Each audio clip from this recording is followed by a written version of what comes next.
Estamos en vivo. Adelante, por favor. Buenas tardes.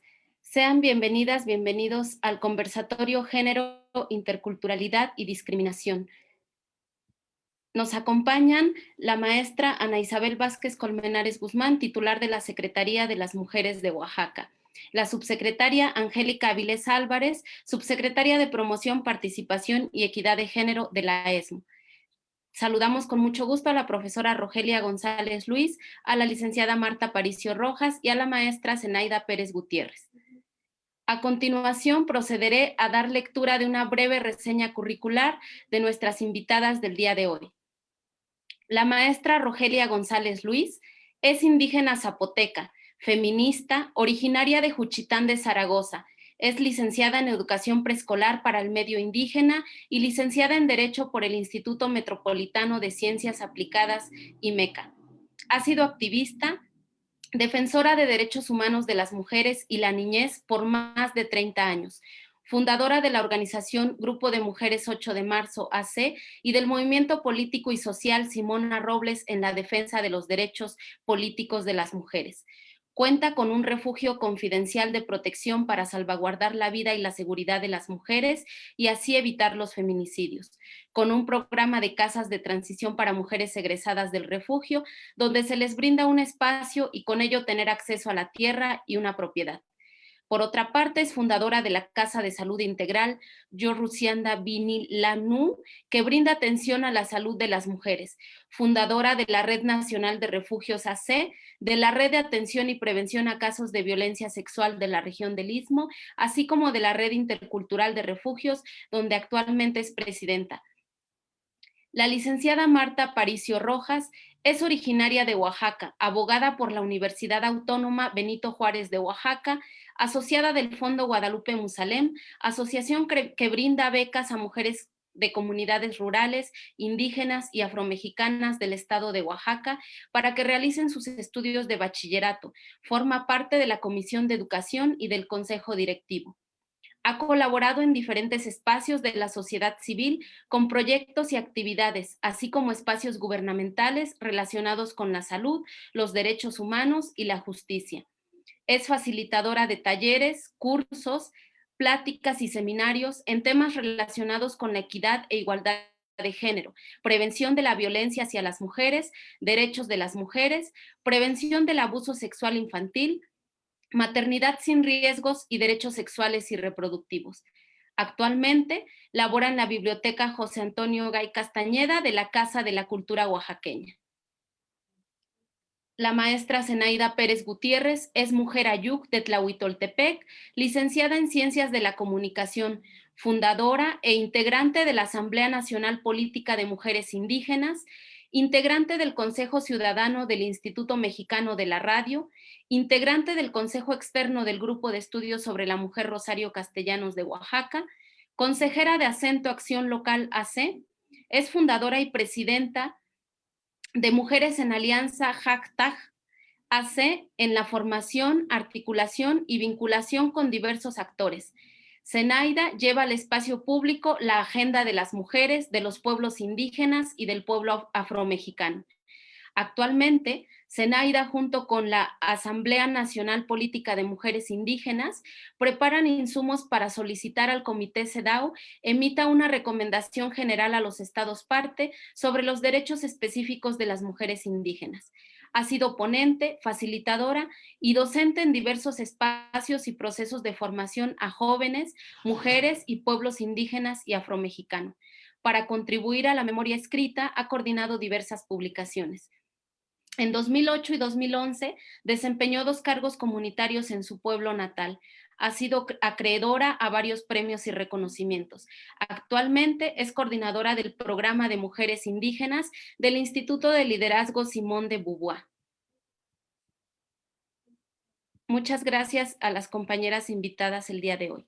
A continuación, cedo el uso de la voz a la maestra Ana Isabel Vázquez Colmenares Guzmán, titular de la Secretaría de las Mujeres de Oaxaca, para que nos dirija un breve mensaje. Muchas gracias, mi querida Gaby. De verdad, este es un panel de lujo y yo me congratulo que la Secretaría de las Mujeres de Oaxaca pueda hoy ser anfitriona de esta ronda, de este panel de mujeres destacadísimas, Rogelia González, Marta Aparicio y Zenaida Pérez Gutiérrez, cada una en sus respectivos ámbitos de acción, y que estoy segura además nos van a aportar muchísimo en materia del tema que vamos a conversar. A lo largo de la historia, en todas las sociedades conocidas, las mujeres hemos enfrentado como colectivo y en lo individual la discriminación por ser mujeres y las consecuencias de ello. Así, femenino, las mujeres, sus cuerpos, nuestras actividades y aportes han carecido de prestigio, de poder, de derechos. Y esto ha repercutido en todas las esferas de la vida política, cultural, social, académica, sexual.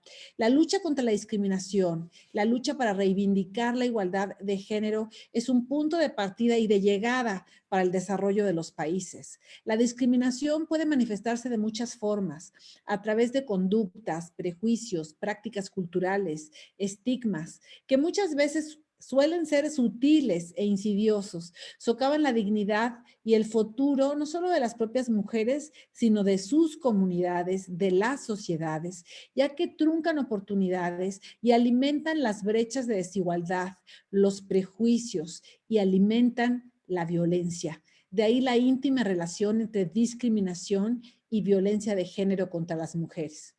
Esta lucha contra la discriminación y en favor de la igualdad de género ha sido esencial en la agenda internacional, y entre ellas la discriminación por género y racial, que aunque ya está prevista su combate, ¿no?, en los instrumentos internacionales de derechos humanos, desde la Declaración Universal, la CEDAW, convenios de la OIT como el número 100, que es por la igualdad de remuneración, o el convenio 111, particularmente sobre la discriminación, el 169 sobre pueblos indígenas y tribales, o el 189 sobre personas trabajadoras domésticas. Pese a todos estos, pese a que México ha ratificado numerosos convenios, pese a que nuestra Constitución nos otorga con mucha claridad que ante el hecho universal de que tenemos la misma dignidad, tenemos los mismos derechos. Pese a todo eso, seguimos viendo y siendo testigos y viviendo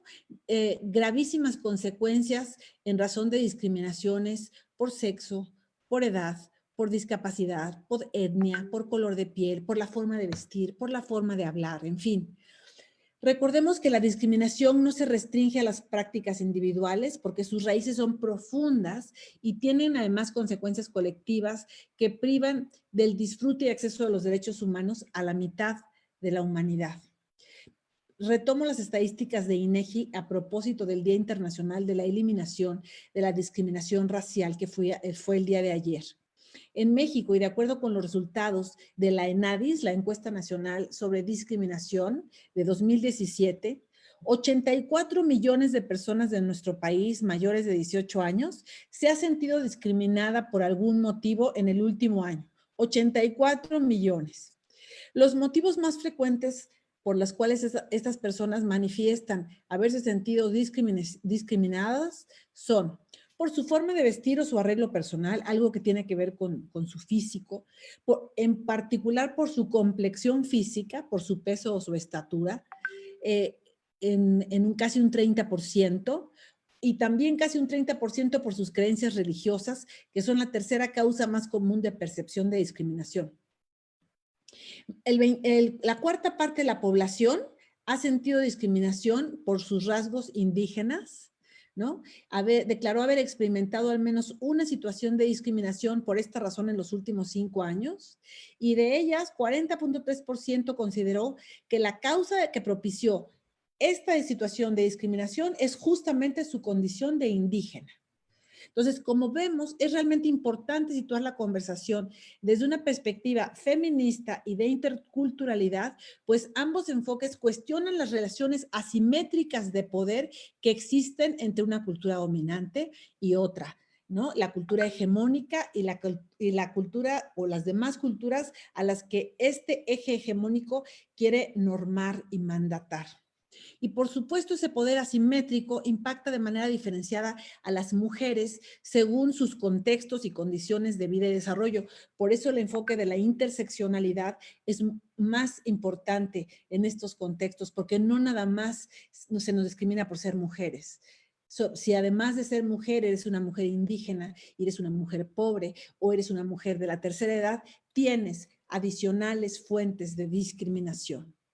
Entonces, demos la bienvenida a Marta, a Zenaida y a Rogelia, con quienes conversaremos y aprenderemos mucho esta tarde. Muchísimas gracias por haber aceptado estar aquí. Y si me lo permiten, voy a comenzar con la primera ronda de preguntas. Ya les habíamos compartido un poco las preguntas, pero siéntanse libres también de poder comentar de otras cosas, y el público también. Les pedimos que nos pongan sus preguntas, sus cuestionamientos, y los iremos introduciendo a lo largo de esta conversación. El primer tópico sobre el que quisiéramos hablar sería: ¿cuál es la relación que existe entre género y discriminación? Si nos podrían ayudar a definir estos conceptos, ¿qué sí y qué no entra dentro de esta discusión de género y discriminación para las personas que nos ven por redes sociales? Porque siento que a veces podría haber un poco de confusión. Entonces, le doy la palabra. Si quieren, empezamos por el orden en que las mencioné. Vamos con Marta, por favor. Muy bien. Buenas tardes, pues muchas gracias por la invitación. Me siento muy agradecida y además muy contenta de estar compartiendo el espacio pues con grandes amigas, colegas, compañeras de camino, entonces lo agradezco infinitamente. Bueno, creo que hablar de discriminación es un tema obligado cuando hablamos de la agenda de las mujeres. Es algo que nos atraviesa, como bien señalaba la maestra Ana al inicio. Hablar de los cuerpos de las mujeres es hablar de historias donde la discriminación está presente, donde desde esta construcción de lo que es el género, que es esta construcción social, se establecen estas relaciones desiguales de poder, no se valora de igual manera lo masculino con lo femenino. Entonces creo que ahí hay de entrada hay un primer elemento que es importante para el análisis, ¿no? Están íntimamente relacionados la discriminación. De hecho, hay una forma de discriminar específicamente basada en el género, basada en el sexo, ¿no? Y la maestra Ana comentaba también que hay este concepto interesante de la interseccionalidad, es decir, cómo yo soy mujer y puedo ser a lo mejor ser lesbiana o ser indígena o tener una discapacidad, y eso va sumando situaciones en estas sociedades pues patriarcales, con estos pensamientos, hacen que se coloquen en situaciones desfavorables las personas, ¿no? Entonces, para mí sería esta relación íntima, muy vinculada, como bien, creo que hablar de discriminación es forzosamente hablar también de violencia, ¿no? Yo dejaría como este primer acercamiento, y me encantaría si mis demás compañeras también quieren tomar como la palabra seguramente y seguir como construyendo juntas. Perfecto, claro que sí. Adelante entonces ahora Zenaida, por favor. Sí, justo estaba tratando de ver y de revisar como el marco internacional y cómo aterriza a lo nacional, porque creo que hablar de la CERT o hablar de la CEDAW son los dos instrumentos internacionales que ponen ahí qué es la discriminación o qué es la discriminación racial en específico y cómo eso aterriza a una ley federal en México, ¿no? La ley para justo prevenir y eliminar la discriminación. Creo que son conceptos bastante amplios que si los cumpliéramos a cabalidad no habría necesidad de abrir diálogos como este porque ya lo tendríamos introyectado, ¿no? Y lamentablemente quienes estamos en este espacio y adjudicando las otras identidades que están ustedes poniendo también sobre la mesa. Y no sé si será pertinente para las compañeras también que nos están pues siguiendo, que son parte justo de las instancias municipales, de los centros de coordinación para las mujeres, podría compartir posiblemente estas definiciones textuales de estos instrumentos, a ver si también nos ayuda como a refrescar o a identificar conceptualmente estos elementos que decía Marta, ¿no? Porque otras condiciones, aparte de ser mujeres, nos están discriminando, y después agregaré un poco también sobre interseccionalidad. Pero, por ejemplo, para la Convención Internacional sobre Eliminación de todas las formas de discriminación, que el año en que se creó fue en 1969. ¿Cuántos años ya llevamos, no? Pero bueno, la definición que da es que la discriminación racial significaría esta distinción, exclusión, restricción o preferencia basada en motivos de raza, color, linaje u origen nacional o étnico, que tenga como fin o resultado anular o menoscabar el reconocimiento, goce o ejercicio en condición de igualdad de los derechos y libertades fundamentales en las esferas, ¿cuáles? Políticas, económicas, sociales, culturales y de cualquier otra índole, en la vida pública, ¿no? Eso fue lo que dijo la CERT, ¿no? Pasando a otro instrumento que nace como 10 años después, que es la CEDAW, y ahí lo focaliza, digamos, a la discriminación contra la mujer. Y casi se parece, porque dice que es toda distinción, exclusión o restricción basada en el sexo que tenga por objeto o resultado menoscabar o anular el reconocimiento, goce o ejercicio por la mujer, independientemente de su estado civil, sobre la base de la igualdad del hombre y la mujer, de los derechos humanos y las libertades fundamentales. Igual va repitiendo las esferas, en lo político, lo económico, lo social, lo cultural y civil o en cualquier otra esfera. Y para la ley que, bueno, guía la ley federal para prevenir y erradicar y eliminar la discriminación en México, que vio la luz como en 2003, dice o conceptualiza la discriminación nacional,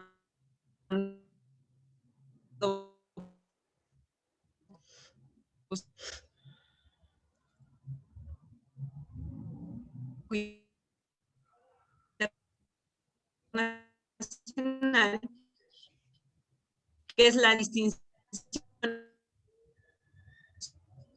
restricción, prohibición o anular el reconocimiento o ejercicio de derechos y libertades cuando se basa en uno o más de estos motivos. ¿Y cuáles son los que enlista esta ley? Origen étnico o nacional, color de piel, la cultura, el sexo, el género, la edad, las discapacidades, la condición social, la condición económica, de salud o jurídica, la religión, la apariencia física, las características genéticas, la situación migratoria, el embarazo, la lengua, las opiniones, en fin, va como pues desglosando todos los elementos que justamente por esto algunos hemos tenido pues más exclusiones, otros hemos o han tenido más oportunidades. Entonces creo que cada una de las personas que ahora pues se ha dado el tiempo para escuchar este diálogo sabrá identificar dentro de sus propios espacios y dentro de sus propios contextos cuáles han sido estos elementos de exclusión, porque creo que a veces hay falsas creencias que dicen como esta situación de los pobres son pobres porque quieren,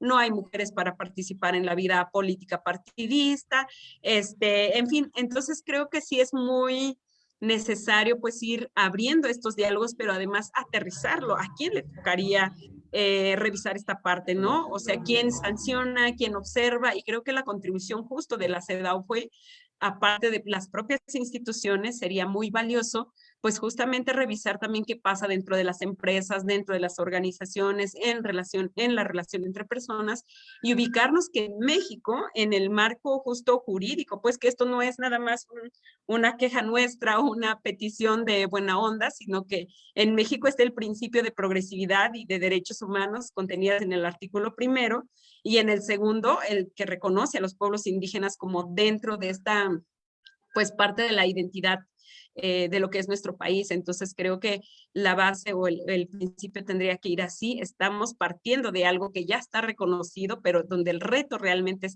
es en la implementación. Y cuando hablamos de implementación implica también de las actitudes que están tomando servidores públicos, por ejemplo, en la prestación de los servicios, cuando la gente quiere acceder a la salud o a la jurisdicción del Estado, sea en justicia o sea en participación política, hay un gran tema pendiente todavía. Yo hasta ahí le dejaría por ahora.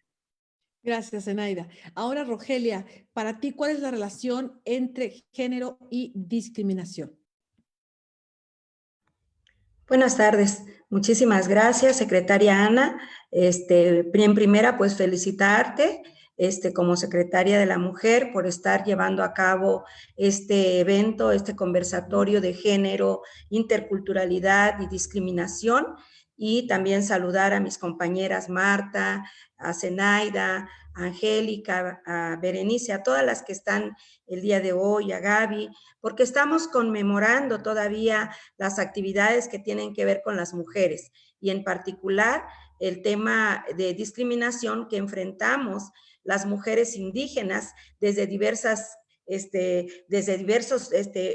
temas que hoy lo ha mencionado de manera muy acertada Zenaida y Marta Aparicio, en el cual, cuáles son estos temas que tienen que ver con la discriminación y que están establecidos en diferentes convenciones internacionales y también en diversas leyes que nuestro país, México, ha firmado. A las mujeres se nos ha discriminado desde que nacemos. A las mujeres se nos ha discriminado porque se piensa que nosotras, las mujeres, no tenemos inteligencia, no tenemos capacidad, que no somos capaces. Desde ahí viene una discriminación que venimos enfrentando desde que nacemos las mujeres. Las mujeres tenemos esta desigualdad social en el tema, por ejemplo, de la educación. Y más aún las mujeres que hemos venido viviendo desde una comunidad indígena. Es muy difícil accesar a la educación cuando nuestros padres carecen de empleos, carecen de todas estas facilidades que en las comunidades indígenas a veces no se pueden tener. El acceso a la educación, el acceso a la salud, el acceso a la justicia. Desde ahí estamos viviendo de manera desigual, tenemos un trato de manera desigual, porque somos indígenas, porque pertenecemos a una etnia, porque tenemos una orientación sexual diversa. Por ejemplo, la gente de la diversidad que vive también esta discriminación por tener una preferencia sexual. Así como lo han dicho muy acertadamente Zenaida, aunque tengamos estas leyes establecidas, esta relación directa de interseccionalidad en relación con la discriminación y el género, las mujeres indígenas somos víctimas triplemente de esta circunstancia, a pesar de los grandes aportes que la humanidad hemos dado. Las mujeres seguimos viviendo esa desigualdad económica porque no tenemos los mismos salarios que tienen los hombres. No tenemos ni siquiera la oportunidad en tener un empleo. ¿Por qué? Porque muchas de las veces lo primero que te ponen es qué nivel de estudio tienes para que yo te pueda contratar y además para que yo te pueda pagar el mismo salario que tiene cualquier otra persona. Entonces, no somos dueñas de tierras porque no nos dan herencia, le dan herencia también a los varones y muchas de las veces a las mujeres indígenas no nos dan una herencia, no tenemos propiedades. Y bueno, hablando, por ejemplo, en los servicios de tener acceso al agua, hay que ir a acarrear el agua todavía en muchas comunidades. Hay que ir todavía a ver que tengamos acceso a la salud, que las mujeres embarazadas puedan tener una atención en la salud. Entonces, todo esto son cuestiones que tenemos que siguen limitando la promoción de la igualdad de género. O sea, cuando en la ley está establecida la ley para poder participar en diferentes escenarios, tanto en lo que tiene que ver con la educación, con la salud, con la vivienda, con los derechos humanos, los derechos políticos, seguimos enfrentando todavía brechas de desigualdades muy grandes y que necesitamos seguir trabajando para que este concepto que se menciona de la discriminación, pues todas las mujeres seamos tratadas de manera igualitaria, aunque hablemos una etnia, una lengua indígena, aunque seamos de alguna nacionalidad, una clase social, una religión, una creencia, un sexo. Todo esto tiene que ver con la interseccionalidad, tiene que ver con el género y tiene que ver con esta discriminación que todavía vivimos en diferentes espacios. Muchas gracias. Pues creo que ha sido una muy buena entrada. Quiero decirles que nos están viendo de distintas partes del estado, por ejemplo, desde el Istmo de Tehuantepec, nuestra asesora del CDM de Tehuantepec, del querido Juchitán también, Rogelia te manda saludos, Claudia Valeria Hernández, mandan saludos también Rosa Salinas, Norma Pineda, desde Huautla de Jiménez, también en La Cañada, un saludo. De aquí de Valles Centrales tenemos a San Bartolo Cayotepec, nos están viendo desde el Estado de México. En fin, no voy a leer todas porque son muchas, pero me da muchísimo gusto que tenemos aquí a titulares de instancias municipales de las mujeres, de centros de desarrollo de las mujeres, de distintas regiones del estado. También están presentes, bueno, pues la verdad, muchas personas, también algunas académicas y estudiosas del tema, de Rosita Aguilar desde Reforma de Pineda. Un saludo, querida Rosita. Y bueno, por acá Santa María Pasco también nos mandan saludos. Y bueno, les recordamos que pueden, si están en el chat del Zoom, poner por ahí sus preguntas o en la ventanita que se llama preguntas y respuestas, o bueno, alzar su manita virtual.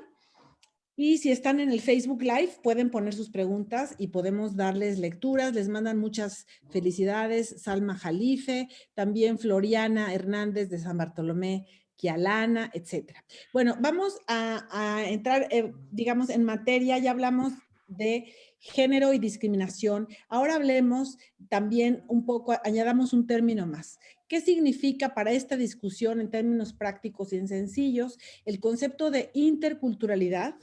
¿No? ¿Cuáles son sus implicaciones y su relación con este día que se conmemoró ayer, el Día Internacional de la Eliminación de la Discriminación Racial, y en particular la discriminación racial que afecta además a las mujeres doblemente, a las mujeres indígenas, a las mujeres afromexicanas?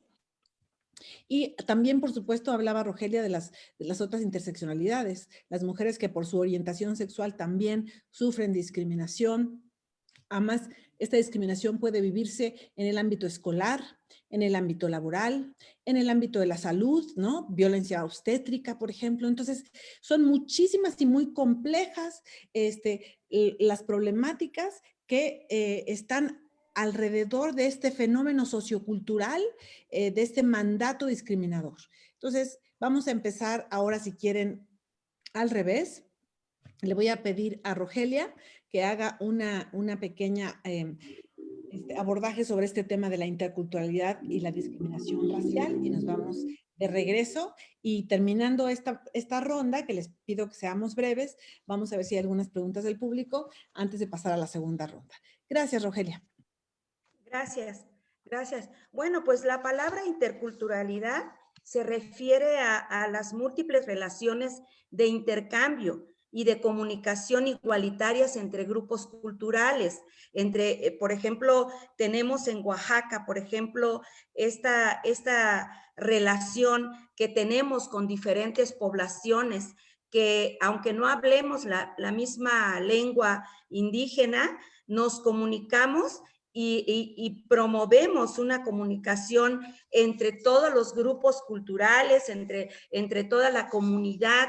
Y esta cuestión, por principio, el término no reconoce ninguna superioridad de una cultura sobre otra, independientemente de la relación entre mayorías y minorías. La interculturalidad apunta siempre a construir una sociedad o sociedades más democráticas al visualizar, describir y valorar de manera igualitaria los modos de apropiación y reelaboración de los significados entre diferentes grupos. Y esta también refiere a los procesos de comunicación, interrelación de saberes, códigos, patrones y valores entre diversos grupos culturales, entendiendo que existe igualdad entre sujetos, sujetas, independientemente de la condición de posición que ocupen en un sistema. Entonces, estas relaciones de intercambio y comunicación entre grupos culturales se apegan a la etnia, a la religión, a la lengua y a la nacionalidad, entre otros. Entonces, yo ahí dejaría esta primera aportación y pues también invitaría a mis compañeras que pudieran compartir también su opinión. Muchas gracias. Sí, porque fíjate que a veces siento que se confunde interculturalidad con multiculturalidad y pluriculturalidad. Entonces, siendo este un estado donde existen las tres cosas, es muy importante que clarifiquemos esto dentro del contexto de los debates que tienen que ver con perspectiva de género y enfoque de derechos humanos. Zenaida, por favor, tu aportación. Bueno, para tratar de traerlo un poco a nuestra vida cotidiana, significaría que nuestras lenguas indígenas estuvieran en la misma categoría que el español, ¿no? Que todas fueran lenguas nacionales y que la iniciativa no estuviera en la congeladora del Senado, por ejemplo, ¿no? Ahí sigue ahorita. Entonces no hay un reconocimiento constitucional. Por otro lado, significaría un pluralismo jurídico, donde no un sistema de justicia tiene que validar al otro para que se diga si lo resolvió bien o no. Significaría que en el sistema de medicina, el reconocimiento a las parteras y a las curanderas tradicionales debería estar en las categorías similares a los médicos de bata blanca, como se dice. Significaría que no las criminalicen, que no las encierren pues en un solo ámbito de curación, y creo que esto lo ha hecho pues más evidente la vida misma y la pandemia, ¿no? ¿Dónde están yendo a dar ahorita los, pues por ejemplo, mujeres que tienen que parir, ¿no? Y que antes escasamente o precariamente, pero como sea, iban al hospital cuando esta cuestión se agrava, y ahora ni eso hay porque están o llenos de COVID, o cambiaron el giro, o cerraron lo que sea, y ahora han tenido que regresar con las parteras. ¿Por qué esperar hasta que esto nos alcance para empezar a valorar pues la contribución grande que han hecho las mujeres indígenas al mundo y al país, no solo a su propia comunidad? Significaría también que ahora que estamos en tiempos de elecciones, deberían respetarse, las maneras diferentes en que se eligen a los gobiernos, ¿no? No solamente a través de un sistema de partidos, sino de otras posibilidades que los propios pueblos indígenas han construido para poder decir, me parece que esta persona es la que me puede representar, y en este sentido está su calidad ética, moral, y respeta a las mujeres y favorece este tipo de pensamiento más progresista. Entonces, creo que vivir la interculturalidad, más allá de pensarlo como un concepto, significaría realmente que no importe la cultura de la que una viene, el origen que uno tenga, la condición social o de salud que uno viva, tendría que su conocimiento, su sabiduría, su sistema de organización, curación y de proyección y de forma de vivir la vida, estaría valorada de la misma manera como otros que han pasado en la escuela o que escriben más libros, o en fin. Creo que eso significaría un trato humano respetuoso, porque valorarían la dignidad de las personas solo por el hecho de ser personas. Me encanta cómo lo pones porque es muy aterrizado.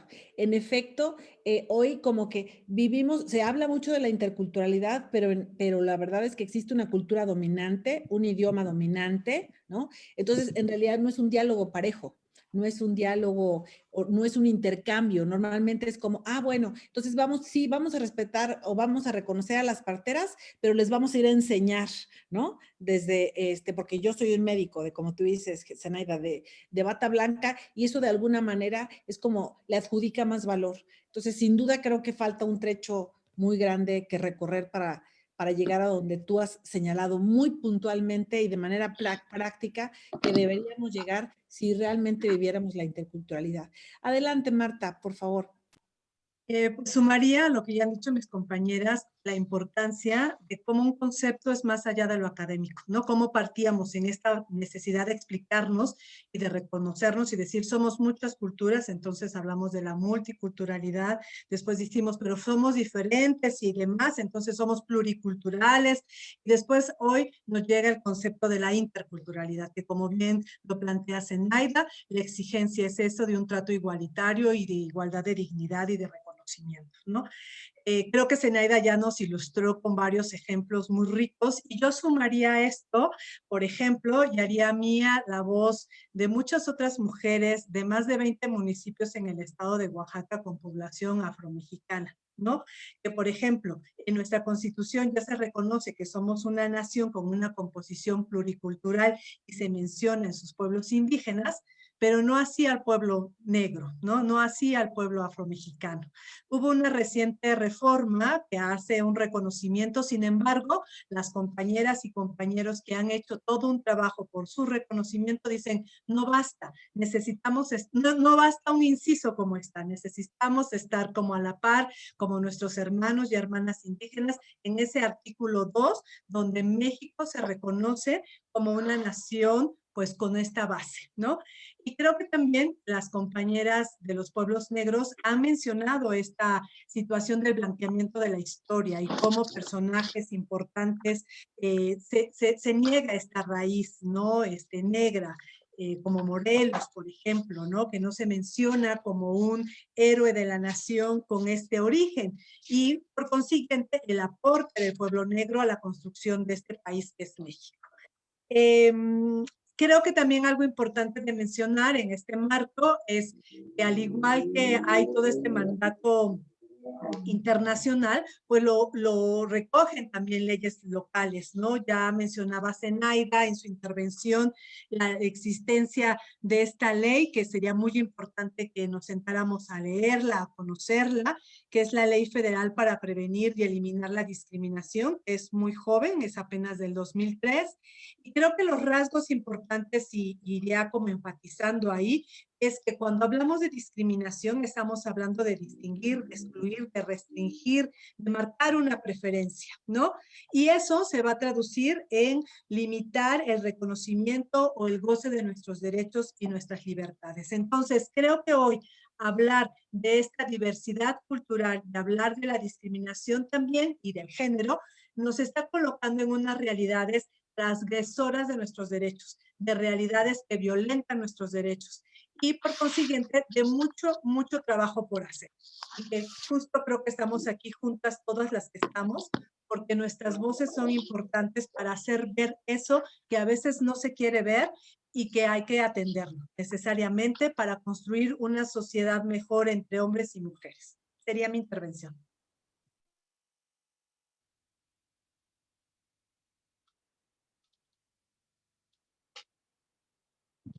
Maestra Ana, su micrófono está apagado. Sí, discúlpenme.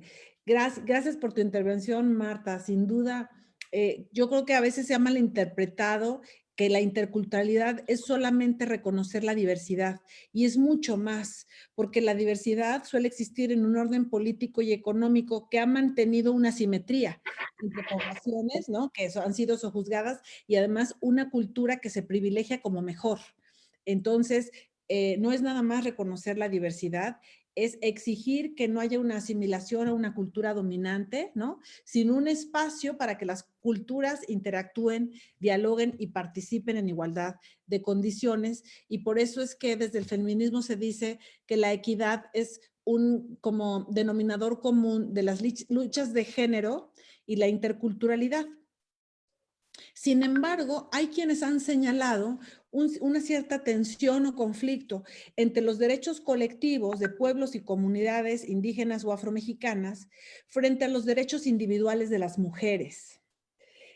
No sé, señalando que algunas prácticas, ¿no? que son denominadas usos y costumbres, de alguna manera reproducen este orden social patriarcal y subordinan y mantienen a las mujeres dentro de sus propias comunidades en una posición de segunda categoría. Entonces, me gustaría que también pudiéramos abordar ese tema, que me parece importante, si es real o no que existe una tensión entre esos derechos colectivos de los pueblos y comunidades indígenas y afromexicanas y los derechos individuales de las mujeres. Voy a verificar mientras reflexionan un poco en la pregunta. ¿Qué nos dicen aquí el chat? Le pido a controles técnicos que si se me va alguna pregunta, por favor, me digan, porque luego pasa muy rápido. Dice Gladys Ramos, discriminamos por el color de piel, sexo, por la pertenencia a un pueblo originario, la vestimenta, la condición social, por hablar una lengua indígena, por la religión, por pertenecer a algún partido, en efecto. ¿Cuántas veces en campañas, ¿no? Hay hasta conflictos familiares, ¿no? Que se detonan en torno a estos temas, o sea, los temas que nos dividen como sociedad y no necesariamente en torno a los temas que nos unen, ¿no?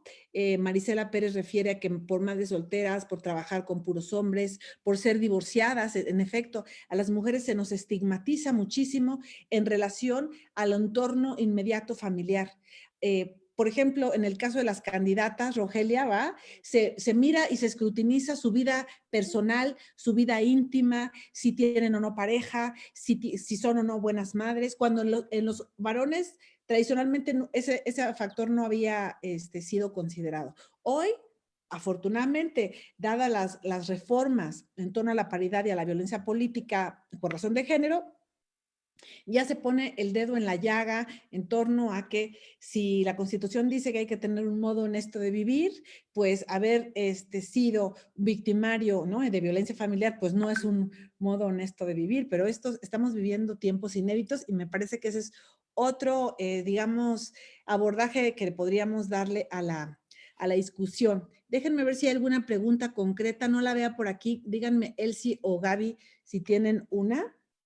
Y si no, vamos a proseguir entonces con la discusión, con las preguntas que originalmente nos habíamos planteado para la segunda ronda, que son 3 preguntas para esta ronda. Uno tiene que ver con si la lucha contra la discriminación racial es un elemento forzoso y central para construir la paz y la igualdad. Es decir, ¿qué tanto discriminación racial necesita abolirse para que tengamos una sociedad pacífica y igualitaria? ¿Y cómo ven la participación de las juventudes en esta lucha contra la discriminación? ¿Están allí puestas las baterías? Y después los medios de comunicación, pero eso la voy a dejar para una siguiente ronda. Yo creo que tenemos con esto y con lo que les planteé también de cuál es su visión, de si hay una tensión en torno a derechos colectivos de pueblos y comunidades indígenas y los derechos individuales de las mujeres que viven en dichas comunidades. Entonces, ahora vamos a empezar con Marta, que siempre le ha tocado ser sándwich en esta primera Muy ronda. bien. Muy bien. Bueno, creo que es un tema complejo porque creo que la voz importante aquí debiese ser la voz de cada pueblo, ¿no? Cómo va generando sus propias reflexiones, sus propias luchas, sus propias transformaciones. Lo que sí puedo decir es que he tenido la fortuna de caminar por muchas comunidades en el estado y en otros estados y puedo mirar una agenda común. O sea, el sentir y la petición de las mujeres es por una vida digna. Estemos en el pueblo que estemos y hablemos la lengua que hablemos. Lo cierto es que también, como estas relaciones de poder, cuando vamos como priorizando, vamos construyendo estos acuerdos colectivos, pues nosotros no vamos a ser prioridad. Entonces sí pudiera presentarse cierta tensión y cierta negociación, pero que va a estar presente justo como en los procesos de toma de decisión. Creo que sí, digamos, en todas las sociedades, hablar de la agenda de los derechos de las mujeres es hablar de ir contracorriente, de ir teniendo como estas exigencias transgresoras, ¿no? Queremos ir a la escuela, queremos aprender a leer y a escribir, queremos votar, queremos ser votadas. Creo que ahí está nuestra exigencia, ¿no? Hasta hacia esta participación en los espacios públicos. Y yo diría, en las comunidades yo creo que tienen esta sabiduría ancestral de la construcción del acuerdo y ahí vamos a ir sumando las voces. Y que creo que ahí nuestras compañeras, creo que Zenaida y Rogelia, son claros ejemplos de esas luchas y son claros ejemplos también de esas conquistas, que no han sido fáciles, como ninguna para las mujeres, ¿no? Entonces, yo creo que ahí vamos construyendo cada vez con mayor conciencia. Y también puedo decir, yo le decía a Rogelia que cuántos años de vernos, o sea, más de 20, yo creo que 30 años de conocernos y de coincidir en espacios de reunión. Y puedo decir que en algunos temas de esa agenda que Rogelia y yo, y seguramente muchas mujeres antes que nosotras, ya estaban escribiendo y demandando, hoy vemos avances, pero siguen presentes y vigentes, ¿no? Usted mencionaba sobre la cuestión de la participación política tan importante, pero también tan vinculada, por ejemplo, a la violencia.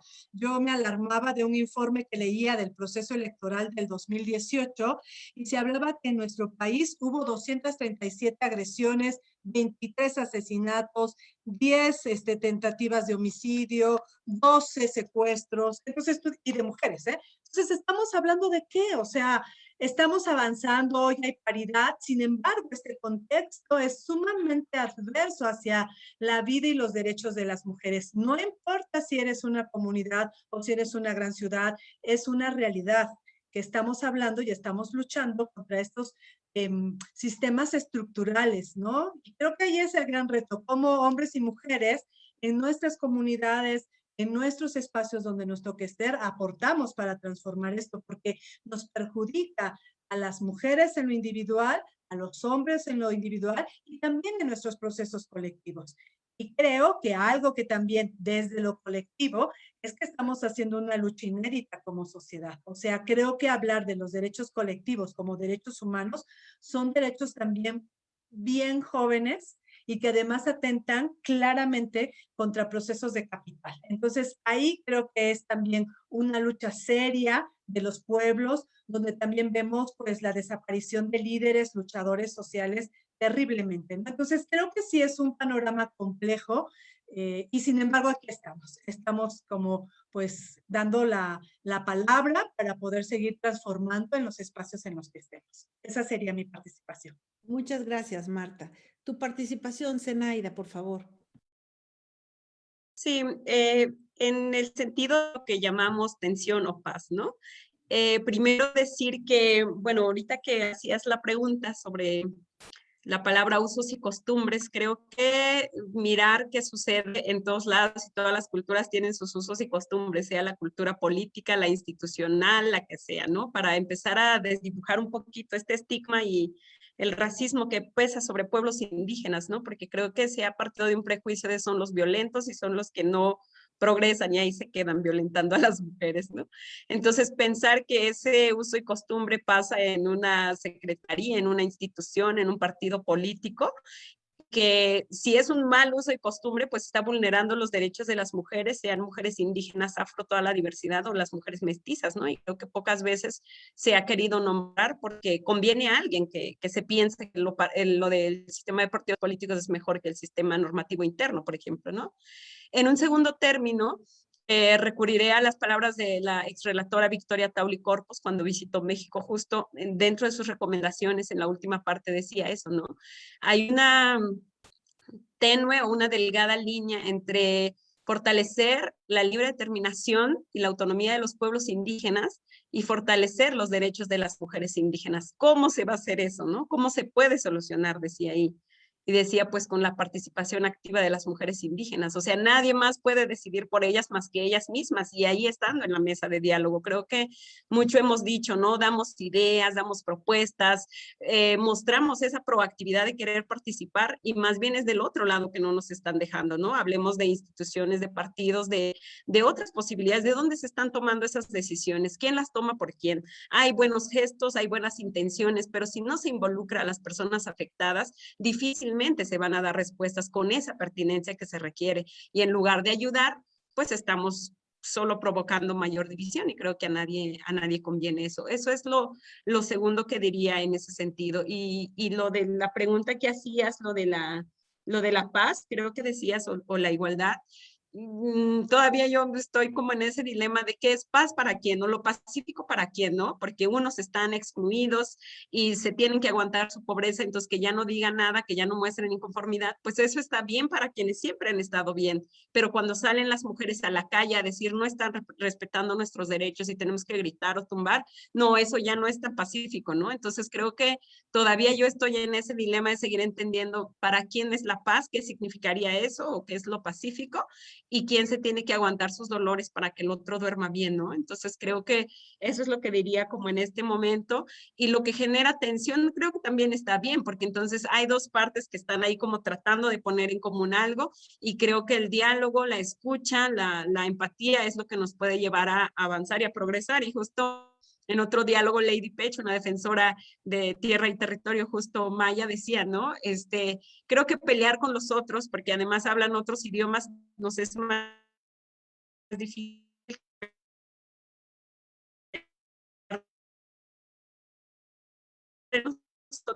nosotros porque nos entendemos,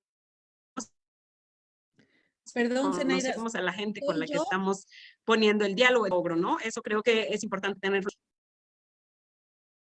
Se me cortó Zenaida. ¿Ustedes la oyen bien? Se cortó un rato, ¿no? Si quieres repetir un poquito tu última idea, porque al final se cortó un poquito. Sí, que justamente decía como también cuando hace rato se hablaba de interculturalidad, ¿sobre qué base estamos abriendo el diálogo, no? De una base desigual, pues no podemos esperar como una solución pronta. Tendría que primero como trabajarse las asimetrías para ahora sí poner el diálogo en común. Y les decía que Lady Pech, una defensora y activista maya, decía en otro conversatorio, como si hay problemas entre nosotros, hablando la misma lengua, conociéndonos entre nosotros, podemos solucionarlo porque estamos un poco dialogando entre iguales. Pero con los otros que no hablan nuestra lengua, que no practican la forma de organización y la forma de diálogo que tenemos, va a ser más complicado. Entonces creo que tener en cuenta esos elementos nos puede dar justo como a poner como más capacidad de escucha, más capacidad de entendimiento para poder como acercar esos mecanismos de cómo queremos que se den esos diálogos pues de manera más iguales y lograr pues el bienestar para todo mundo, ¿no? No solo para una parte de la población. Eso diría. Muchas gracias, Zenaida. Rogelia, tu reflexión, por favor. Sí, muchas gracias. Sí, yo coincido plenamente con Zenaida, con Marta Aparicio. Estas luchas que hemos venido dando desde hace muchos años han sido pasando por prácticas totalmente discriminatorias, diferentes obstáculos, diferentes barreras, diferentes circunstancias, son dolores y tristezas que desde pequeñas venimos llevando cuando tenemos sueños y queremos tener esas mismas oportunidades. Vemos que hay un sistema dominante, un sistema estructural que nos margina, que nos excluye, por ejemplo, en la participación política, cuando se priorizan otros liderazgos, otras personas, estemos en un partido político o estemos también en una comunidad que muchas de las veces tampoco se quiere tomar, tampoco se quiere mirar estos conocimientos, estas capacidades que las mujeres tenemos. Entonces seguimos viviendo situaciones de discriminación racial, aunque estas luchas vienen de gente asesinada, gente quemada con fuego, y seguimos viendo, por ejemplo, esta circunstancia en comunidades como San Mateo del Mar, en donde fueron asesinadas mujeres que estaban participando en su asamblea comunitaria, y nos llena de dolor porque fueron asesinadas, quemadas, incendiadas, cuando habían jóvenes que estaban luchando por su pueblo, por su territorio. Entonces seguimos mirando cómo a las mujeres, cómo en las comunidades indígenas nos siguen mirando de diferente manera, ¿no? Las mujeres indígenas estamos viviendo todavía prácticas discriminatorias. Y yo, ¿qué veo? ¿Y qué veo de positivo? Veo de positivo que ahora hay jóvenes como Zenaida, como mujeres que están ahorita trascendiendo en los ámbitos nacionales y en los ámbitos internacionales, que no estamos partiendo de cero porque tenemos voces que están viviendo también hoy mismo las mismas circunstancias de exclusión en su pueblo, en su comunidad, cuando queremos ocupar los espacios en las instituciones, se nos relega, se nos hace a un lado. Entonces, todo esto habla de esta discriminación racial que seguimos viviendo todavía las mujeres y las niñas que aún están en sus comunidades y que no pueden ir a la escuela, que no tienen acceso a la salud, que están en una situación de pobreza porque sus padres no tienen empleo para poder llevarlas, mandarlas a una escuela, a una universidad. Muchas de nosotras no pudimos ir a una universidad, tuvimos que luchar para salir adelante y decir voy a una escuela nocturna, tengo que trabajar, tengo que estudiar, tengo que trabajar para salir y cumplir un sueño que yo quiero. Pero muchas mujeres todavía necesitan, y yo digo que esto que hoy estamos haciendo y que están muchas mujeres que son de institutos de la mujer, de instancias de la mujer en la comunidad, qué bueno que están, porque estos son los espacios que hemos abierto las mujeres desde la lucha feminista, desde la lucha de las mujeres indígenas. Aquí están ellas hoy. Todavía siguen enfrentando diversas desigualdades porque en sus autoridades, ya sean municipales, ya sean tradicionales, ellas siguen enfrentando situaciones de discriminación desde que no les paguen, desde que no les den hojas, desde que no les den un equipo de cómputo, una mesa o facilidades para que puedan echar a andar su trabajo. Entonces yo creo que esto seguimos avanzando, seguimos trabajando, pero sí seguimos teniendo situaciones de discriminación racial. Sí, sin duda. Esto que además comentaron ahorita ustedes, Rogelia y Zenaida, que tiene que ver también con este estigma desde la cultura dominante de muchas veces señalar los usos y costumbres de las comunidades indígenas sin, como diría, sin ver la viga en el ojo propio, ¿no? O sea, hay usos y costumbres urbanos profundamente misóginos y dañinos. Yo pongo un ejemplo, esto de que de no cobrarle cover en los bares a las mujeres, a las chicas, ¿no? Al final, ¿qué es? Es una manera de atraer a los hombres para que vengan a ver estas mujeres. Y eso es un uso y costumbre urbano, patriarcal, misógino, que nadie está señalando como uso y costumbre, ¿no? Y en cambio sí es muy fácil apuntar y señalar y estigmatizar.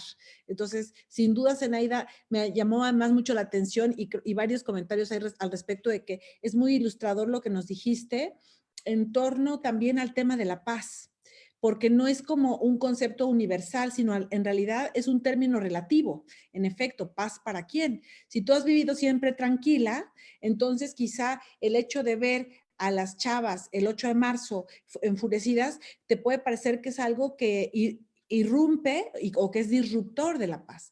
Pero para quienes como ellas están viviendo todos los días acoso, violencia sexual, violencia feminicida, desapariciones, trata, pues desde luego no solo no es disruptor de la paz, es un elemento, es un grito de auxilio. Entonces, sin duda yo creo que necesitamos mucho más diálogo, en efecto, y me da muchísimo gusto que conmemoración del Día Internacional para reflexionar acerca de la discriminación racial nos lleve también a reflexionar como sociedad de mucho de estas cosas que nos hacen falta y que dentro del Estado, y aquí lo digo yo también como funcionaria, se reproduce, porque como políticas públicas muchas veces se reproducen situaciones que recargan, que perpetúan roles y estereotipos. O sea, pensemos en programas sociales que por un lado sí están dando un apoyo, ¿no?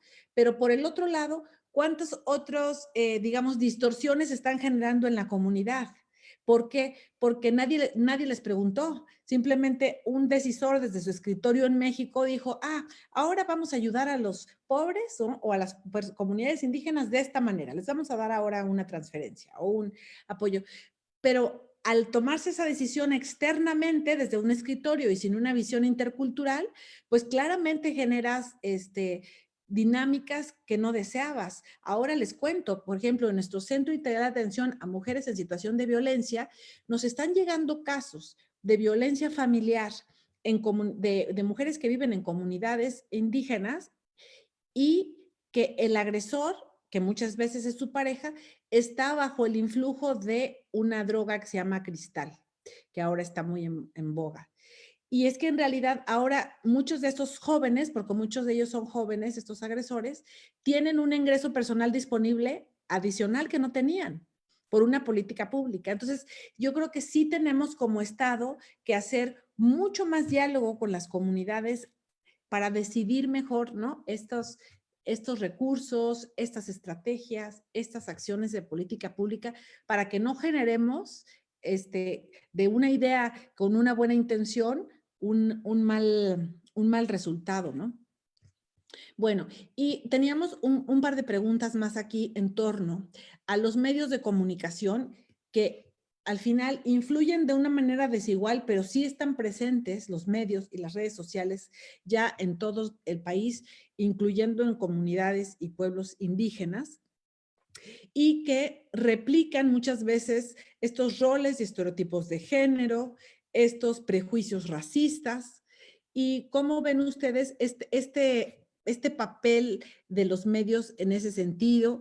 Si ven que hay espacio para la pluralidad de voces, porque de nuevo también los medios en general nos ponen solo un cierto tipo de caras, la mayor parte son voces masculinas, la mayor parte son personas de clase media, la mayor parte son mestizas, ¿no? O blancas, etcétera. Entonces yo sí creo que ahí hay una construcción de la realidad que no es representativa de todo el país. Entonces me gustaría escuchar un poquito sus reflexiones en torno a este tema de por qué no existe en los medios y qué necesitaríamos hacer también para ver reflejada esta diversidad de personas, de mujeres, de personas con discapacidad, de personas indígenas, afromexicanas, etcétera. Creo que es un tema. Y no sé si hay algún otro tema que creen que nos esté faltando para que ustedes cada una lo introduzca en su participación, en lo que el público se anima, porque el público les ha aplaudido mucho, pero todavía no nos ha hecho muchas preguntas, más bien ha hecho comentarios.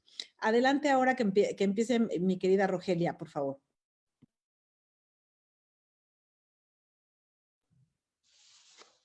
Bueno, bueno, yo les comentaría que el discurso mexicano pues está siempre basado en ideologías, ¿no?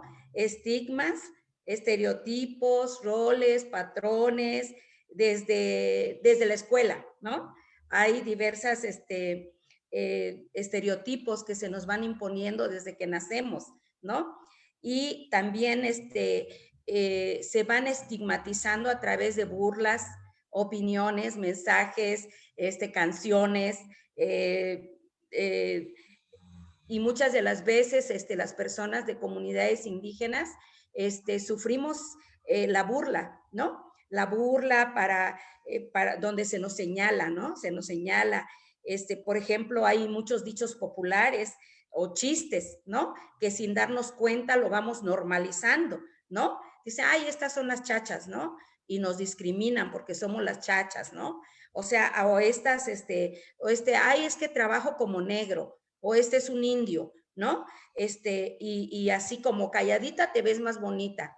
No opines, no digas, eres una muerta o un muerto de hambre, no te hagas nena, ¿no? No te hagas nena, no digas, bueno, muchos ejemplos que en la vida cotidiana van haciendo como estas ideologías, estos estereotipos de género que no debemos permitir. Nosotras, por ejemplo, como Grupo de Mujeres 8 de Marzo, instalamos una radio comunitaria y en esta radio comunitaria hacemos acciones para visibilizar a las mujeres que hablan lengua indígena, a las que no hablan, a las que quieren hablar de su etnia, de su trabajo, de su producción de huipiles, de hablar de política, hablar de poemas, hablar desde la radio comunitaria. Nosotras vamos impulsando que se vea el género y que se vea esta diversidad que tenemos y que sí pensamos y que sí podemos cambiar las realidades y que sí podemos hacer que estas desigualdades que históricamente hemos tenido, impulsar política pública que pueda llevarnos a tener una mejor condición y posición en todos los niveles y que no se nos mire como que las mujeres estamos buscando siempre alternativas, buscando siempre cómo incidir para mejorar en la economía social, en una sociedad más justa, en donde no vivamos violencia de género, donde no sigamos viviendo estas violencias que estamos padeciendo a nivel mundial, porque somos las mujeres las más pobres, porque somos las mujeres las que tenemos menos oportunidades salariales, porque somos las mujeres las que estamos atendiendo el cuidado de la familia. Entonces, toda esta parte me parece que dentro de lo que tiene que ver con la comunicación, tenemos que buscar cómo incidir. Nosotras lo estamos haciendo desde nuestra radio y creo que esto es algo muy bueno porque hablamos el zapoteco y damos oportunidad de que las hermanas que son ICOX puedan mandar también sus mensajes sobre la salud sexual y reproductiva, y nos vamos vinculando en una red importante para que todas tengamos voces, aunque no seamos de la misma etnia, pero estamos conviviendo en una zona en donde hay más de 5 etnias, y creo que eso es algo fundamental que tiene que ver para hacer un cambio y promover una cultura de paz que nos lleve a una sociedad más consciente, una sociedad en donde no sigamos viviendo más violencia de ningún tipo, ni nosotras, ni las niñas y los niños. Muchas gracias, Gracias. querida Rogelia, sin duda, coincido con lo que dices. Adelante, Marta, por favor. Bueno, creo que hablar de los medios de comunicación, pues es un elemento importantísimo de estos espacios de socialización. O sea, son como un elemento donde se reproducen los estereotipos, donde se refuerzan acciones discriminatorias. Entonces, creo que son un espacio donde las mujeres hemos también puesto el dedo ahí señalando y cuestionando esta mirada de objeto, de promoción de productos, ¿no? De ver el cuerpo de las mujeres como un objeto publicitario. Por ejemplo, también un reclamo de nuestras hermanas de los pueblos afro-mexicanos es esta hipersexualización de sus cuerpos, ¿no? Y que creo que no solo es exclusiva de los pueblos negros, pero ellas lo señalan en particular, ¿no? Entonces, creo que hablar de los medios es hablar de un espacio que hay que transformar definitivamente, y también creo que son espacios donde como mujeres no tenemos tanto acceso. Son espacios donde están en otros, donde también se maneja y se juegan relaciones de poder. Entonces, ahí estamos también tratando de incidir, pero es complejo, ¿no? Y cuando queremos propositivamente plantear alternativas, como por ejemplo lo fueran las radios comunitarias, estas radios se criminalizan, ¿no? Entonces se despojan, se saquean, se señalan. Entonces, creo que es una cuestión bastante compleja y difícil, sin embargo, muy importante de abordar y de trabajar, desde poder tener la capacidad de tener nuestros propios medios de comunicación, que creo que hoy en día la tecnología y las jóvenes mujeres feministas nos están dando lecciones de vida, ¿no? Cómo están generando sus propios blogs, están generando cines debates, bueno, están generando como opciones para ir teniendo unas narrativas diferentes a favor de los derechos de las mujeres, tratando de contrarrestar este discurso hegemónico, ¿no? Que obviamente no está a favor de la igualdad de las mujeres, de los pueblos, de esta diversidad cultural que existe en nuestro país, ¿no? Creo que también algo muy importante por ejemplo, esta parte del humor que ya lo dijo Rogelia, ¿no? Cómo hay personajes asociados a personas de origen comunitarios que causan la risa o la gracia, ¿no? Y que hoy en día creo que no es prudente, ¿no? No debiese ser. También me parece importante señalar o comentar como ejemplo para el análisis el caso de Yalitza Aparicio, ¿no? Una mujer mixteca que triunfa en los medios y también es súper señalada, ¿no? Cuestionada de que, como hasta con estos refranes, ¿no? Aunque te vistas de seda, mona te quedas, y yo he leído en redes como de verdad cosas bastante insultantes, ¿no? Por su origen. Entonces creo que ahí tenemos que revolucionar tremendamente, teniendo audiencias críticas, sabiendo que también es uno de nuestros derechos, esta libertad de expresión, esto también de ir construyendo contenidos pues más a favor de los derechos e irnos apropiando de los espacios, ¿no? Que como digo, están en poder de otros que no nos los van a ceder tan fácilmente o donde hay ciertos discursos ya muy fuertes, ¿no? Creo que también algo interesante, pensaba cuando me lanzabas la pregunta, que también los medios pueden ser poderosos a partir de la denuncia, ¿no? Y, por ejemplo, enterarnos de estos activismos culturales a partir de la moda, y el caso de las blusas de Tlahuitoltepec con esta diseñadora francesa, ¿no? Entonces, creo que ahí está el poder de los medios, cómo podemos ir haciéndolos nuestros aliados y sabiendo que es un derecho nuestro. Muchas gracias, Marta. Sí, sin duda, también lo dijo Rogelia, esta construcción de también medios alternativos, como lo hace Rogelia con 8 de marzo, con su radio comunitaria, en los espacios que las plataformas y las redes sociales han permitido para que las colectivas y grupos puedan tener su propia voz, su propia expresión, sus canales, sus blogs, sus paneles. Eso me parece que también es muy rescatable. Comenta por aquí, hay una pregunta en Face, dice Sonia Bautista León, ¿qué retos identifican ustedes para que las personas e instancias responsables tomen cartas sobre un tema tan importante como este que estamos hablando de discriminación racial, discriminación contra las mujeres, y que no sea solo un discurso? Para que la anoten ahí para su última intervención. Pero bueno, vamos a darle la palabra a Zenaida para que nos reflexiones de esta última ronda sobre los temas de los medios de comunicación y cualquier otro tema que te parezca que merezca la pena, Zenaida. Gracias.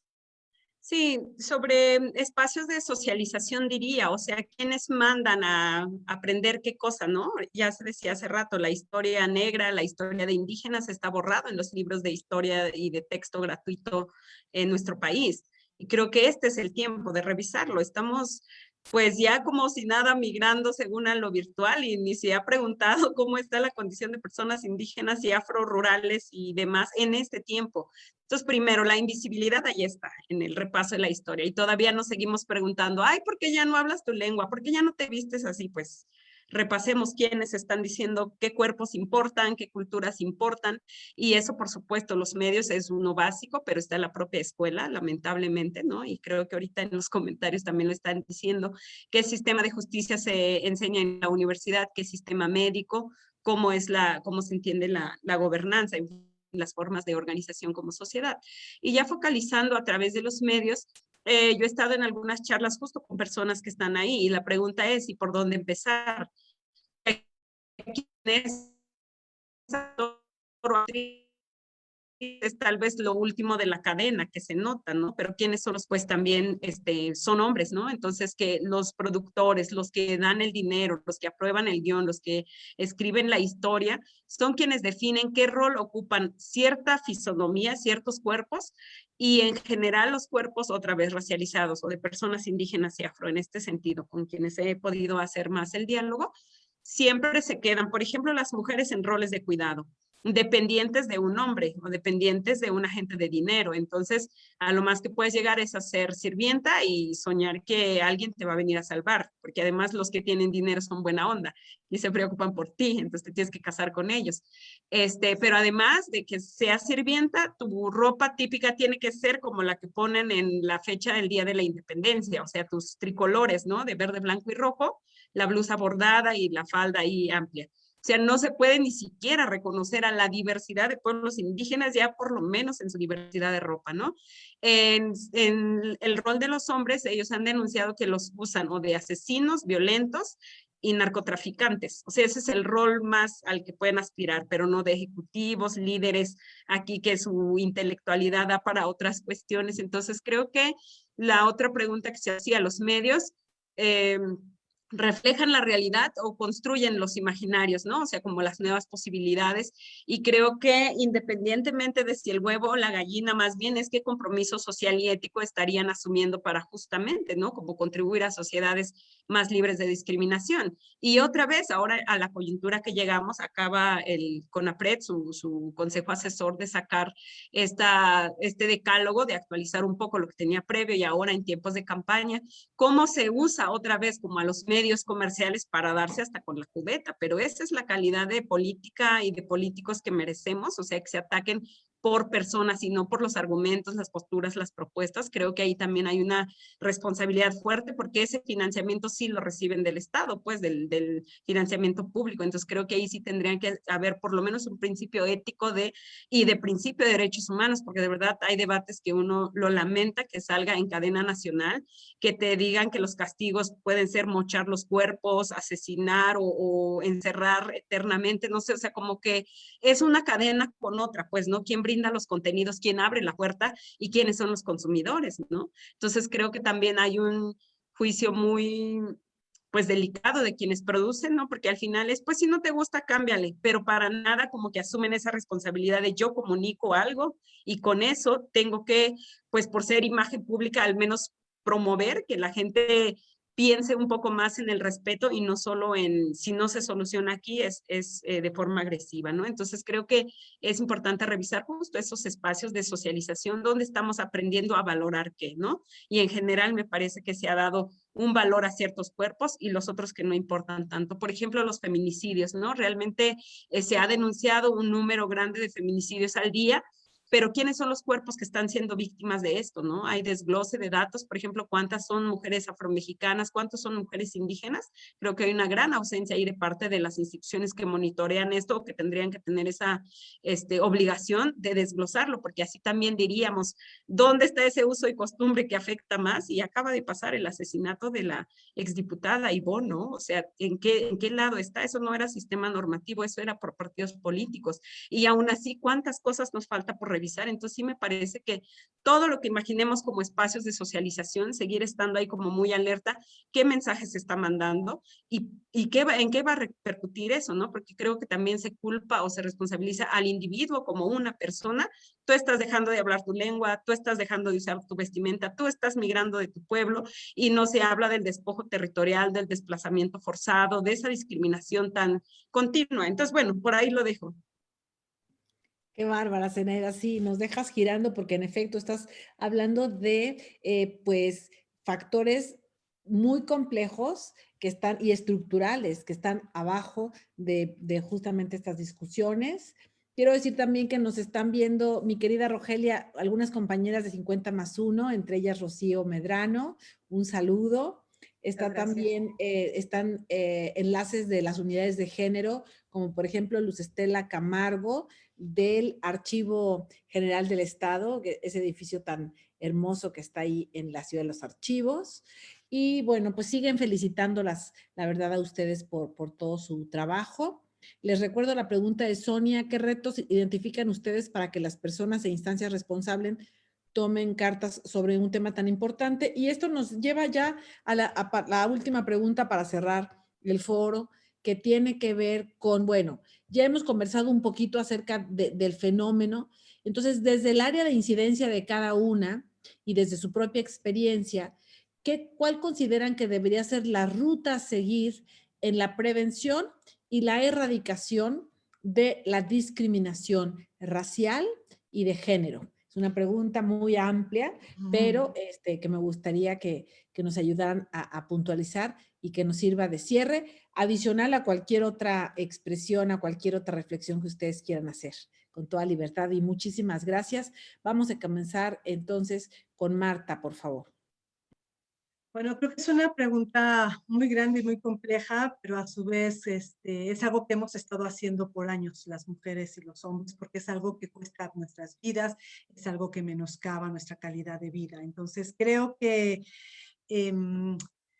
Zenaida en su participación mencionaba esta dificultad de lo estructural y lo complejo. Si yo migro, probablemente migro porque no hay una escuela en mi pueblo. Yo migro porque probablemente no hay una fuente de trabajo y me hace que me vaya a la ciudad donde desde la mirada de esta sociedad dominante dice que hay uno que vale más y otro que vale menos. Y entonces puedo explotarme. Y yo como mujer de comunidad indígena, a la mejor hablante, solo puedo en la vida real y no solo en la novela, acceder a hacer trabajo doméstico, lo que se traduce en una carencia de reconocimiento y valoración y de prestaciones y mil cosas. O sea, de verdad que es una situación entretejida compleja, pero entonces creo que podemos hacer mucho desde ir reconociendo nuestro valor. Y había una compañera que en el chat había colocado y decía, discriminamos, pero me gustó la lectura porque, digamos, a veces es más fácil decir y reconocer la discriminación en el otro, ¿no? Es decir, yo puedo ver cómo a las personas de las comunidades indígenas se les discrimina por su lengua. Yo puedo ver cómo, porque una persona viste de cierta manera, se le discrimina. Pero lo interesante y el ejercicio que yo invitaría a que hagamos es cuando nosotras discriminamos, porque son estos introyectos que están. Entonces, ¿cómo hacemos? ¿Qué hacemos? Zenaida leía y me voy a permitir regresar a ella, nada más para que la tengamos presente y nos hagamos como este acto consciente. De verdad, yo eso invitaría a que lo hagamos en lo personal, cuando estemos en nuestras reuniones con nuestras amigas, en nuestra familia.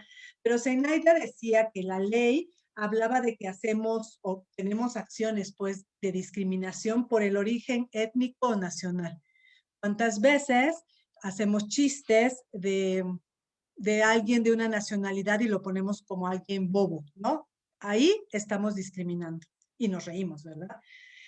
¿Cuándo discriminamos por el color de piel? En nuestra familia tenemos al negrito, al negro, que lo hacemos, ay, pero si es de cariñito, o sea, no pasa nada. Sí pasa, estamos discriminando. ¿Cuándo discriminamos por la cultura? ¿Qué pasa cuando no reconocemos la riqueza de todas las culturas que hay en nuestro estado y decimos, bueno, pero es que este es un necio? Estoy segura que si yo digo, este es un necio, ustedes ya saben de qué región de Oaxaca estoy hablando, ¿verdad? Porque hay un estigma y un señalamiento. Ajá, ahí estamos discriminando. En base al sexo, ay, es que bueno, no sabe manejar, seguro es una mujer, perdón, pero no, las mujeres somos buenísimas manejando y ahí estamos discriminando. Basado en el género, en la edad. Por ejemplo, fíjense que en estas cuestiones estructurales, en un taller que tenía en cuestión de las infancias, reflexionábamos que también está esta idea del adultocentrismo, como si las personas adultas tienen toda la verdad, entonces los jóvenes no pueden expresar ni opinar, las niñas y los niños son objetos y son de nuestra propiedad, y perdón, pero tenemos que cambiar esa mirada, tenemos que mirar que son personas sujetas de derecho. Y así me seguiría con la discapacidad. Acabamos de pasar el día del síndrome Down, digo, personas con discapacidad, personas de talla baja, son personas dignas, con derechos. Por ejemplo, nuestras compañeras de Piña Palmera, ellos dicen que hay sociedades discapacitantes, porque si las sociedades tuviéramos las escuelas, la infraestructura, todo sería mucho más fácil la vida para las personas con discapacidad. Entonces, cuando nosotras decimos, ay, mira, ese enano, ese chaparro, ese chuequito, en fin, qué sé yo, cuántas frases nos vamos, ahí hay que revisarnos y poner. Voy a leerlas rápidamente para darle la palabra a mis compañeras, pero por la condición social, por la economía, por la salud, por una situación jurídica, por la religión, por la apariencia física, y decimos, ay, mira, esta ya está gordita, ¿verdad? Por las características genéticas, por la situación migratoria, por el embarazo, por la lengua, por sus opiniones, por la preferencia sexual, por la identidad o filiación política, por el estado civil, por la situación familiar, por las responsabilidades familiares, por el idioma, por los antecedentes penales o por cualquier motivo. Creo que más de una vez nosotras, yo he discriminado. Entonces, eso es muy fuerte porque cuando te das cuenta dices, ay, hay que cambiar.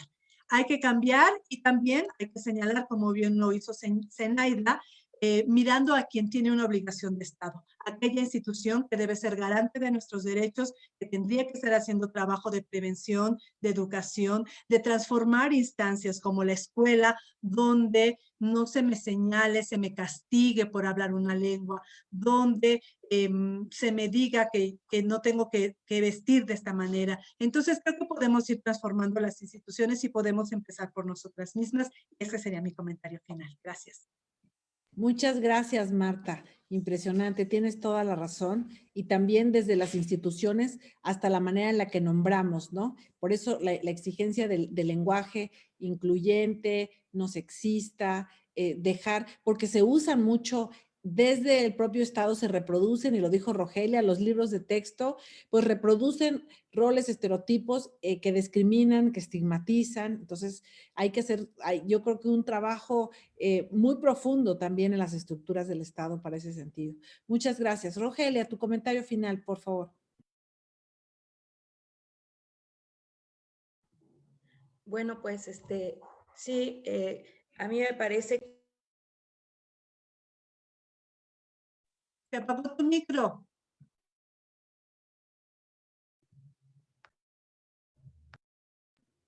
Sí, bueno, sí, yo considero que tenemos muchas tareas por delante que hacer, porque así preguntaban ahorita que qué retos tenemos. Estas instancias que están en cada una de las comunidades, en cada uno de los municipios, tenemos muchas tareas que hacer. Tenemos que articularnos, hacer redes, promover los derechos humanos, seguir dando esta capacitación para no vivir ningún tipo de discriminación. Yo creo que esto es algo tan necesario que tenemos que hacer para articularnos. El 8 de marzo del año 2020 pudimos salir en una acción colectiva a nivel nacional y a nivel internacional para hacer un llamado a los gobiernos para que no quitaran los presupuestos que estaban destinados para la atención a la violencia de género. Tuvimos que salir de manera colectiva, unimos voces para que no se quitaran ningún presupuesto destinado para la atención de la prevención, de la sanción y la erradicación de la violencia hacia las mujeres. Esta violencia feminicida que nos duele a que está ocurriendo en nuestro país. Entonces, ¿qué necesitamos desde lo local? Seguir levantando la voz para que las autoridades en los municipios puedan invertir y puedan generar los presupuestos suficientes para que se pueda promover desde la escuela, desde los espacios, que haya prevención para que no haya violencia de género y que se haga desde nuestra lengua madre, desde nuestra lengua indígena. Tenemos que incidir para que no haya ninguna mujer violentada, para que no haya ninguna niña violada, ninguna niña maltratada por nadie. Yo creo que ahí es donde tenemos que cambiar esta realidad que padecemos las mexicanas, que padecemos aún más las mujeres indígenas, ¿no? Porque toda esta carga que traemos desde hace muchos años es de que las hermanas que no saben hablar español, las hermanas que no tienen una información, siguen teniendo miedo y siguen siendo calladas, siguen siendo encerradas para que no hablen, para que nadie sepa qué tipo de violencia está viviendo. Entonces yo creo que tenemos que seguir trabajando articuladas, que haya esa política pública, que haya los presupuestos, porque si no hay esos presupuestos también se vuelve más problemático para que podamos acceder, para que podamos ir, para que podamos caminar y podamos hacer que cambie esta realidad. Yo creo que ahí es fundamental que se puedan generar programas y política pública que garantice eso que ya está en la ley. El pleno derecho a la igualdad, el pleno derecho de las mujeres a una vida libre de violencia. No basta con que está en la ley. Se requiere que se baje y que haya presupuestos allá donde están las compañeras que hoy nos están siguiendo, que hoy nos están viendo, porque ellas viven violencia también cuando no se les da los presupuestos para que puedan ir a las agencias municipales, para que puedan caminar en sus colonias y para que se puedan promover el derecho de las mujeres y más aún de las mujeres indígenas. Yo creo que ahí es donde tenemos que seguir hablando, alzando la voz para que se creen los fondos específicos de los presupuestos para que se atiendan la violencia feminicida, para que se atiendan los derechos humanos, para que se atiendan los derechos de la niñez, las adultas mayores, las personas, o sea, hay mucho por hacer. Entonces yo creo, incluso ahora en esta jornada que se está viviendo de estas campañas en donde ya estamos teniendo esa violencia política que a nosotras nos corresponde la mitad de todo y más aún. ¿Y qué se nos quiere hacer? Se nos quiere detener, se nos ignora, se nos excluye, se nos quita, porque no quieren mujeres que vengan con un derecho humano, con un derecho de género, con un derecho intercultural, con algo que conocemos de nuestra realidad en los territorios. Pero nosotras no vamos a pasar nunca. ¿Por qué? Porque nosotras estamos aprendiendo de muchas hermanas que nos heredaron su fuerza para cambiar esta realidad que nos sigue discriminando a las mujeres, que nos sigue matando. Entonces yo creo que tenemos muchas causas por cuales seguir alzando la voz, uniendo nuestras miradas la lucha que llevamos, como yo también lo sé con Marta Aparicio, que nos hemos encontrado, hemos caminado y seguimos acá. No podemos, no podemos abandonar la lucha porque hay mucho por hacer y pues sí seguimos teniendo obstáculos, pero vamos para adelante porque aquí nos miran las mujeres que siguen ahorita, que están aprendiendo mucho de estos diálogos que estamos teniendo. Ellas también son ese motor que nos mueve para continuar compartiendo las grandes batallas que hemos venido dando y que las seguimos dando. Muchas gracias. Gracias, Rogelia, por supuesto que sí. Muchas gracias. Zenaida, tus reflexiones finales, por favor. Compartir que, bueno, estamos en un contexto también de que todo se mueve a nivel global. México va a ser sede al final de este mes del Foro Generación Igualdad, ¿no? Que creo que es una oportunidad para hacer un balance a 25 años de Beijing, que soñaron las mujeres hace 25 años y hay una especificidad que también consiguieron las mujeres indígenas. Entonces creo que es un tiempo para hacer también ese balance a un cuarto de siglo que ha cambiado, si ha cambiado algo, ¿no? Eso es uno. El segundo es la CEDAW, como lo decían ahí en la semblanza al inicio, por ser considerada como esta carta magna de los derechos de las mujeres en lo general, porque creo que sí es así, como que fuera nuestro libro de cabecera, cuáles son los derechos que deberían de garantizarse a las mujeres. Mi primera recomendación sería que todas las instituciones lo lean, lo interpreten, lo entiendan y traten de ponerla en práctica.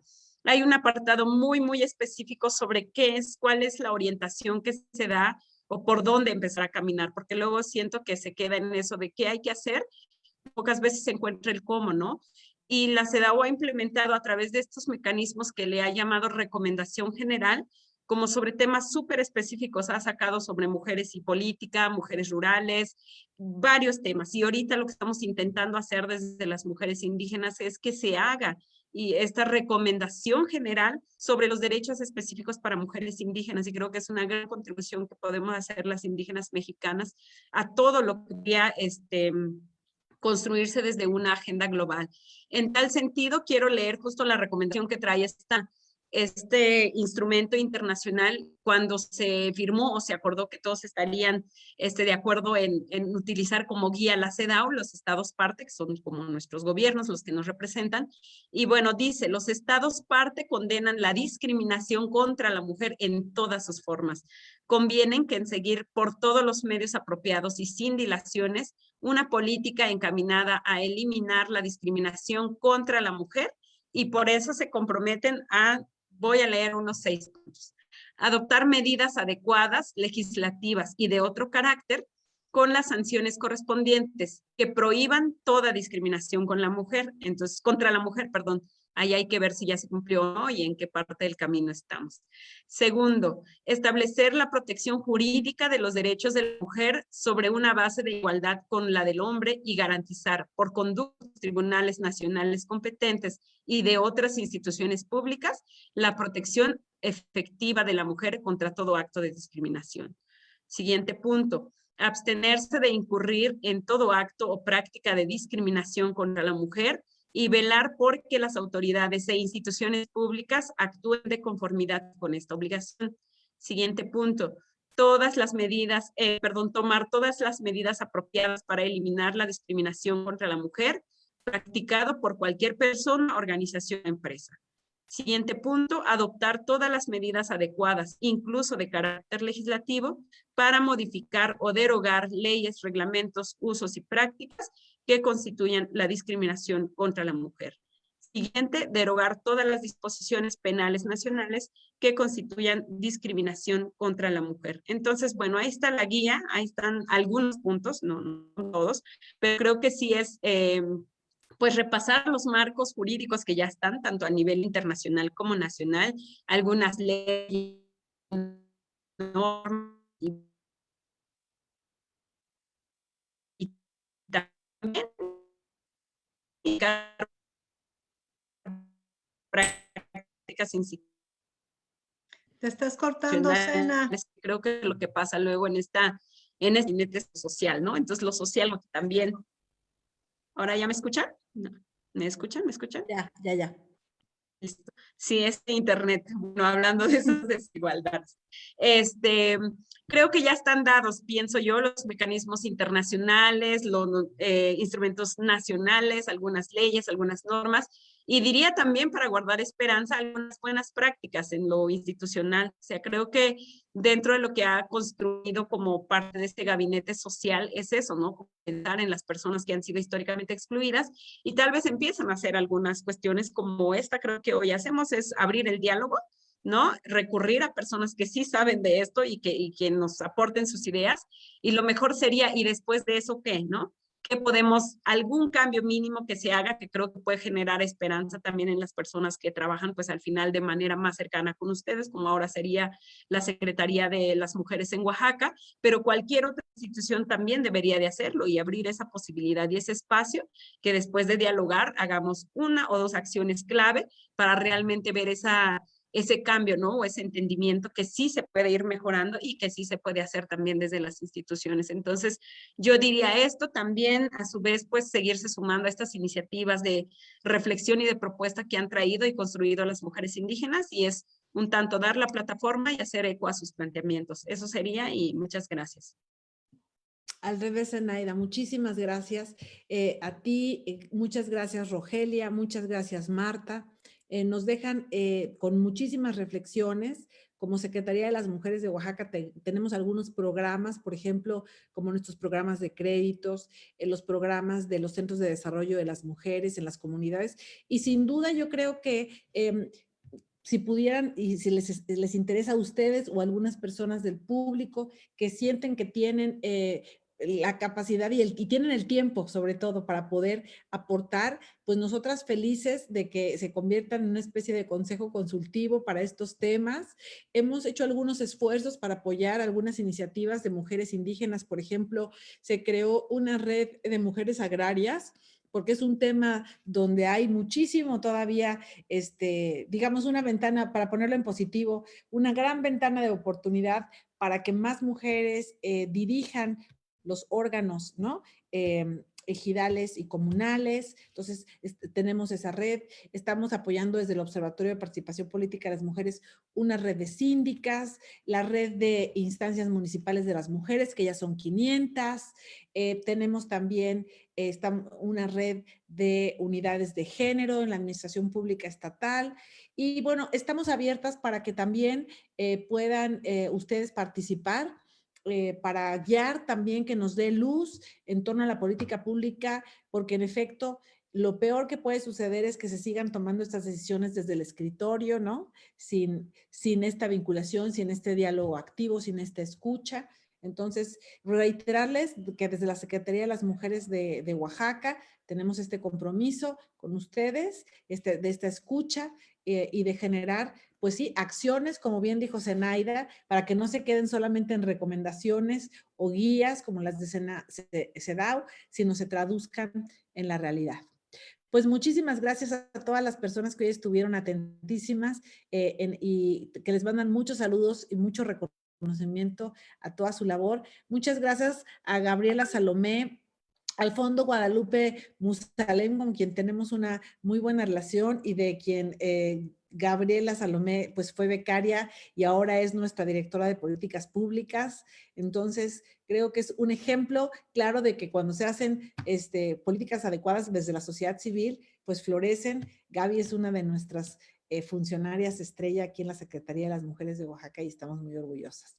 Pues muchísimas gracias, que tengan una tarde excelente y pues sigamos juntas, sororas, trabajando por todo lo mucho que todavía tenemos que construir para realmente pues vivir en una sociedad igualitaria y sobre todo, libre de violencia. Un saludo desde el corazón a nuestra querida Ivonne, en el plano donde ella esté ahora. Ella estuvo trabajando en la Secretaría de Pueblos Indígenas y Afromexicanos, más de casi 2 años en materia de prevención de la violencia de género en comunidades indígenas. Es una gran paradoja, y a todas las mujeres que han perdido la vida, es absolutamente brutal, indescriptible, indignante que siga sucediendo, y queremos para ella, para María del Sol y para todas las mujeres justicia.